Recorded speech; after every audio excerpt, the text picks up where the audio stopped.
det tror jeg, det er det godt. Det skal jeg sige.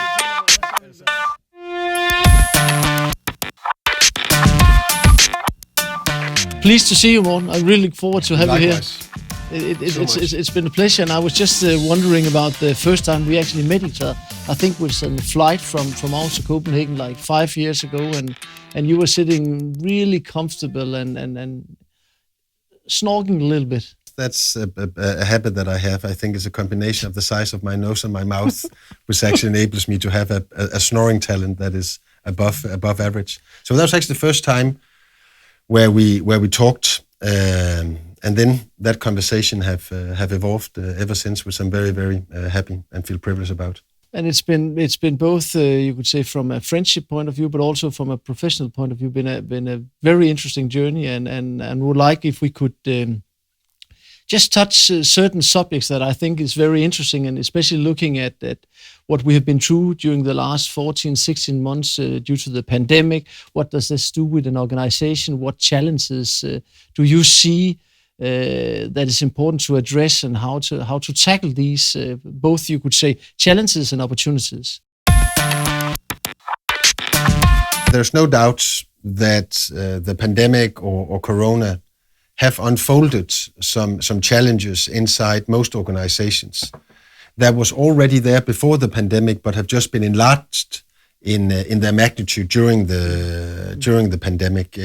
So if you are to create an organization that is scoring high on well-being while performing commercially at a high level, I think we have some learnings from the pandemic that we can bring forward. So I look forward to discussing that. And there's no doubt from my chair, it's been very clear that during the pandemic, having an organization that is really people-driven, where the individual and the team is essential in driving forward, has been a winning recipe. We have definitely seen that a number of the challenges, I think we have been able to address it and overcome it in a different way due to the way that we have, you would say, worked with the organization during the last 4 years since we first time, you would say, embarked on a real true cultural journey. But also think that if you are in a situation of crisis, which you are during a pandemic, of course, in the logistical industry, which SGL is a part of, you've had a pretty privileged market, but that doesn't change the fact that there have been a lot of uncertainties. And when an organization is hit by uncertainties, what you actually find trust and comfort is in three things. It's in the purpose of the company, it is in the colleagues that you have around you, and it's through the leadership that you are exposed to. And if you didn't have a clear purpose as a pandemic hit you, if you did not have a clear leadership, or you did not have a strong sense of belonging to your colleagues, then you would have ended up in a situation that was very, very negative. This very defined purpose that we all walk in the same direction, whether you are based in Chile or you're based in China or you're sitting in Stockholm, everybody wakes up understanding that we actually try and get up in the morning to uncomplicate the world for our customers, exactly. Uncomplicate things internally, and may you could say, be true to what we're doing. That's been essential for us. And I think now that you're touching upon a purpose where you and SGL have a very clear purpose and have had it for years and worked on internalizing for quite a while, it brings me to the question of the purpose of purpose, because approximately, if I recall correctly, 90% of all articles that have been published around purpose have been published inside the last half decade. So purpose is a fairly new phenomenon and is something that we're all talking about. But what is the purpose of purpose? And that's also something that we've been working on together in SGL, because purpose is only 1/4 of the equation towards creating an environment in which people that go to work can find meaning in life with the work that they're doing. But there's also 3 other dimensions that you as a leader or as an owner or as society needs to work on if you want to create organizations and labor market that creates meaning. And I touched upon some of them as I talked about what we're actually preparing organizations for the pandemic to handle the pandemic well. So purpose is one, sense of purpose, but there's also a sense of leadership, sense of belonging, and sense of personal growth. And what is your experience in regards to how you and SGL have been working on, especially the sense of belonging, but also the sense of leadership? But I think the sense of belonging that the individual actually feel they are part of not only a group of people, but a part of, you could say, maybe it's too much to call it a movement, but a part of an organization where we all share the same virtues, and I think that has been essential and is essential. That it's actually very simple, but those 4 virtues that everybody live by every day, which is respect for the individual, and it really doesn't matter whether you're driving the forklift in the warehouse or you're sitting in the corner office. Everybody needs to be treated with respect, and I think everybody strive to live by that every day. It's the entrepreneurship that we get up in the morning and try to create solutions on behalf of our customers, and then of course the integrity.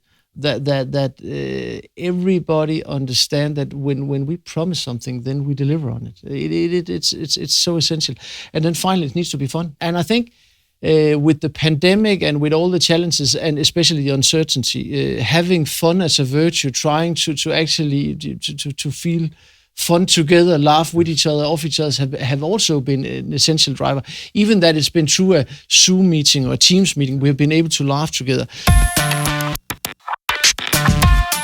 I think that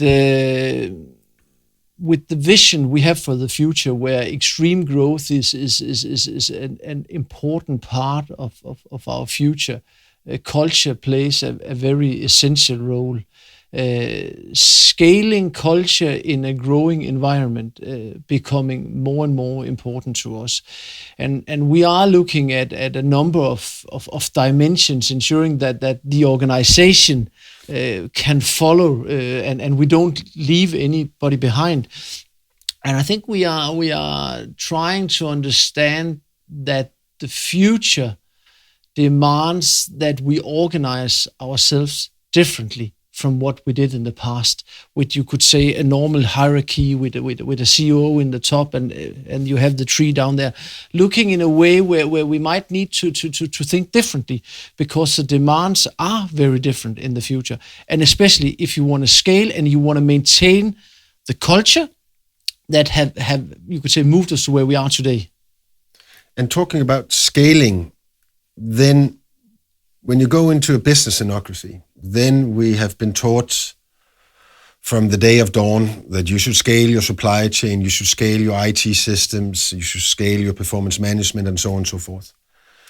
But working with the same systematical approach to scaling culture is something that we have collaborated around in SGL.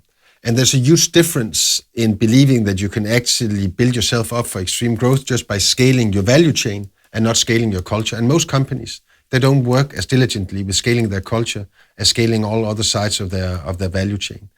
And for you to scale your culture, you need to be extraordinarily precise and well-defined on your cultural DNA. Of course, the purpose is an important part of that, but actually to make sure that the purpose becomes concrete, also down on a behavioral level, you need to define your virtues. Could you tell me a little bit about how you and I have been working on that? When we started to work with the virtues, I think the most important was also actually first and foremost to distinguish between values and virtues. Yes. Where values is something that is given to you by somebody else, exactly. Where virtue is something you strive to live by. And I think that was the first lesson. And then embarking on what I would call an archaeological journey, because I think we have always had a strong culture in this organization. And if we look at the history of the organization, we've been through some pretty rough times, and we would not be able to, you could say, ride those waves if we didn't have a very, very strong culture. And trying to articulate what are the virtues, it was actually the most fantastic part was that it was something that was very clear to everyone. We didn't know how to put words on it. I've always been a firm believer that culture eats strategy. And I've also always believed that try to keep things very simple is essential for me.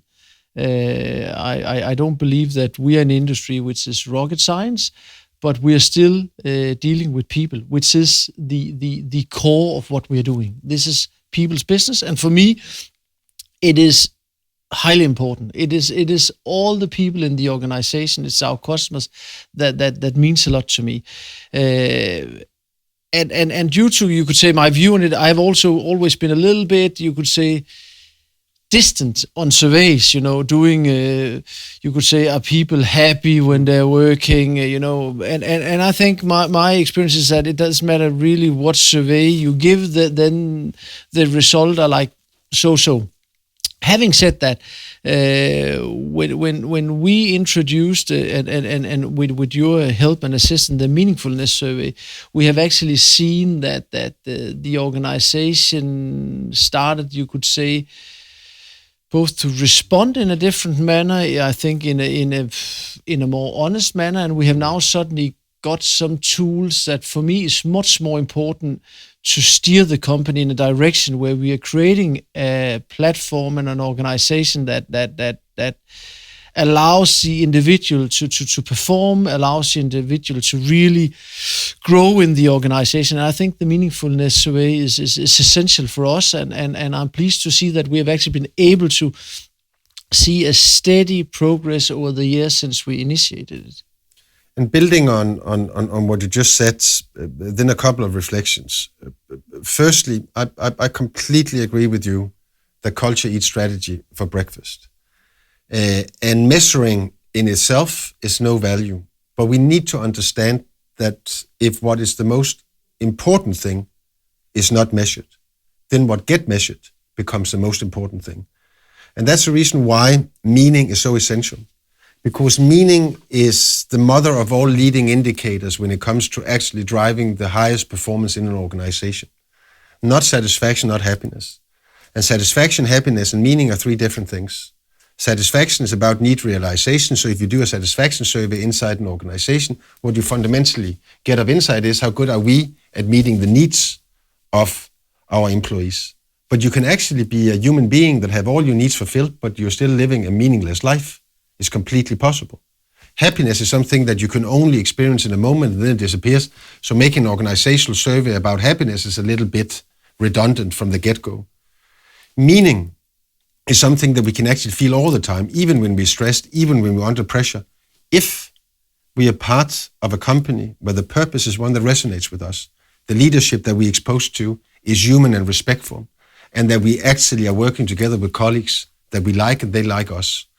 And we actually know, also from the SGL, meaningfulness quotient data, that when people find meaning in life with the work that they're doing, they're performing significantly better. They're more engaged, more productive, easier to retain, much less sick, etc. And that's the reason why I call the meaningfulness quotient the mother of all leading KPIs. If you want to lead your company towards being both a humanistic company and a commercial success, it's the measurement KPI that you need to put in place, which is also the case in SGL.